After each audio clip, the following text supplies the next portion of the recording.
സംസ്കരണ രംഗത്തെ മികവിനുള്ള അവാർഡാണ്.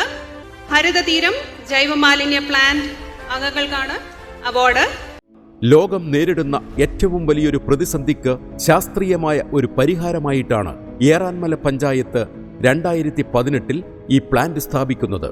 125ഓളം സ്ഥാപനങ്ങളിൽ നിന്നും വീടുകളിൽ നിന്നും ശേഖരിച്ച മാലിന്യം ജൈവ അജൈവ മാലിന്യങ്ങളായി വേർതിരിച്ചതിനു ശേഷം ജൈവമാലിന്യങ്ങൾ ഷെൻഡിംഗ് മെഷീനിൽ പൊടിച്ചെടുത്തതിനു ശേഷം ലെയറുകളായി സൂക്ഷിച്ച് 60 ദിവസത്തിനു ശേഷം അരിച്ചെടുത്ത് ഗുണനിലവാരം പരിശോധിച്ചതിനു ശേഷം പഞ്ചായത്തിലുള്ള കർഷകർക്ക് വളമായി വിൽപ്പന നടത്തുകയാണ് ഇവർ ചെയ്യുന്നത്. ഒരു പ്രശ്നം എങ്ങനെ മറ്റൊരു പ്രശ്നത്തിന് പരിഹാരമാക്കി മാറ്റുന്നു എന്ന് നമുക്ക് ഇവരുടെ പ്രവർത്തനങ്ങളിൽ കാണാം.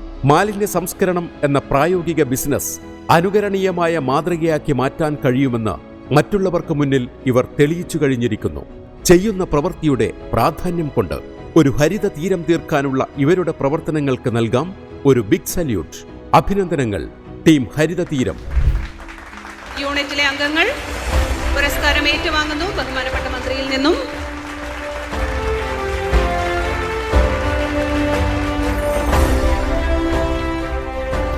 മെഡൽ നൽകുന്നത് സുരഭി മാമാണ്. ക്ഷണിച്ചുകൊള്ളുന്ന വേദിയിലേക്ക്.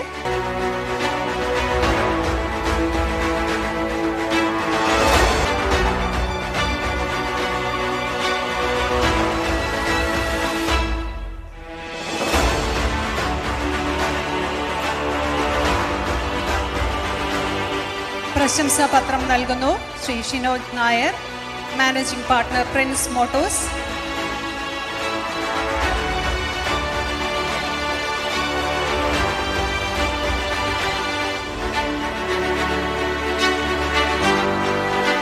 കേരള വിഷൻ ബ്രോഡ്ബാൻഡ് നൽകുന്ന ക്യാഷ് അവാർഡ് നൽകുന്നത് ശ്രീ കെ വിജയകൃഷ്ണൻ സാറാണ്, ചെയർമാൻ സിഡ്കോ.